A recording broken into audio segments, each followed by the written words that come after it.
உண்டாகட்டும்.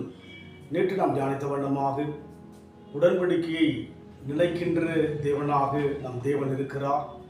ஆபிரகாமோடு கூட தேவன் உடன்படிக்கை செய்தார்.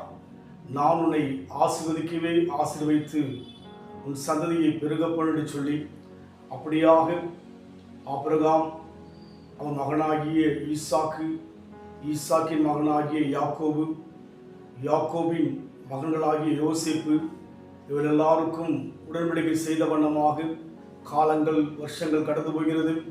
உடன்படிக்கை நினைத்து தேவன் இஸ்ரேல் மக்களை மீட்டார் என்று பார்த்தோம். இந்த வழியிலும் கூட யாத்திராகமம் 6ஆம் அதிகாரம் 4ஆம் வசனம், அவர்கள் பரதேசிகளாக தங்கின தேசமாகிய கானான் தேசத்தை அவர்களுக்கு கொடுப்பேன் என்று நான் அவரோடு கூட என் உடன்படிக்கையை ஏற்படுத்தியிருக்கிறேன் என்று பார்க்கிறோம். ஒன்று, உடன்படிக்கை நினைக்கின்றவர்.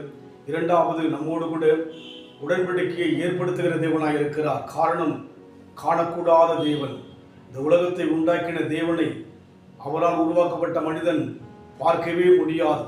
ஆனால் தேவனோ அவனை மீட்கும்படியாக இறங்கி வந்தது மாத்திரமல்ல, அன்றைக்கு உடன்படிக்கையை ஏற்படுத்தினார். நோவாவின் காலத்திலே ஆண்டவர் உடன்படிக்கையை நோவாவுக்கென்று ஏற்படுத்தி ஒரு புதிய மக்களை உருவாக்க முடியாக ஜலத்தினாலே ஜனங்களை அடித்து நோவாவின் சந்தி மூலமாக உடன்படிக்கை மறுபடியும் ஏற்படுத்தி அந்த சந்ததிக்குள்ளாக ஆபிரகாமோடு கூட தேவன் ஆபிரகாமை தெரிந்து கொண்டு உடன்படிக்கை ஏற்படுத்தினார் என்று சொன்னால், நம் தேவனை நாம் நெருங்கி போக முடியாது. உலகத்தையே உண்டாக்கினவர் சாதாரணமானவர் அல்ல. வானாதி வானம் கொள்ளாதவர். சூரியன் அருகிலே எந்த மனிதனும் நெருங்கி போக முடியாது. அதற்கு மேலான தேவன்தான் நம் தேவன். சூரியனை உண்டாக்கினபடினாலே நெருங்கி போக முடியாத தேவன் நமக்காக உடன்படிக்கை ஏற்படுத்தினார். அதனால் உடன்படிக்கையின் தேவன் உண்மையுள்ளவரும் உறுதியுள்ளவரும் நம் வாழ்க்கையில் செயல்படுகிறவரும் ஜீவிக்கிறவருமாய் இருக்கிறபடினாலே, நமக்கென்று தேவன் உடன்படிக்கை ஏற்படுத்தினபடினாலே நாம் தேவனை சார்ந்து வாழ்வோம், தேவனை நோக்கி பார்ப்போம். உடன்படிக்கையை நிறைவேற்ற அவர் உண்மையுள்ளவராய் இருக்கிறார். அவருடைய மனதை ஒருவரால் மாற்ற முடியாது. அதனால் நம் வாழ்க்கையிலே தெளிவாய் இருப்போம், தைரியத்தோடு இருப்போம்.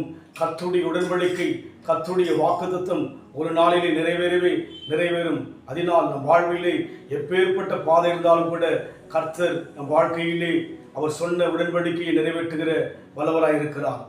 என் வேதனைகளை அவர் பார்க்கிறார், என் கண்ணீரையும் அவர் காண்கிறார்.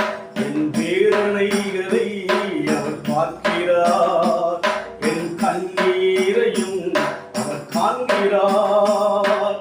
ஏற்ற நேரத்தில் உதவி செய்கிறார், ஏற்ற நேரத்தில் உதவி செய்கிறார், உதவி செய்கிறார். அவர் நல்லவர், சர்வ வல்லவர், அன்பு நிறைந்தவர். எனக்கு நேசர் உண்டு, அவர்தான் இயேசு ராஜா. எனக்கொரு புகலிடம் உண்டு, அவர்தான் இயேசு ராஜா. நாம் பார்த்த வண்ணமாக தேவன் உடன்படிக்கையை ஏற்படுத்தினார்.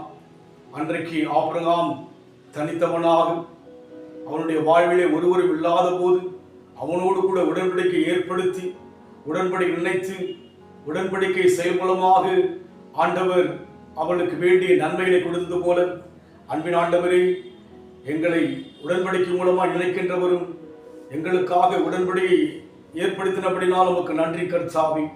உடன்படிக்கையின் தேவன் ஒருபோதும் மாறாதவர் ஐயா. எங்களுக்குள் எவ்வளோ மாற்றங்கள் எங்கள் பேச்சிலே எங்கள் செயலிலே மாறினாலும் கூட உன் உடன்படிக்கையை நினைத்து எங்கள் வாழ்விலே உயர்த்து சிதமாயிருப்பதற்காக நன்றி செலுத்துகிறோம். பொறுப்படுத்திக் கொள்ளுங்க. இயேசுவின் நாமத்தில் பிதாவே, ஆமீன். கர்த்தர் ஆசீர்வதிப்பாராக.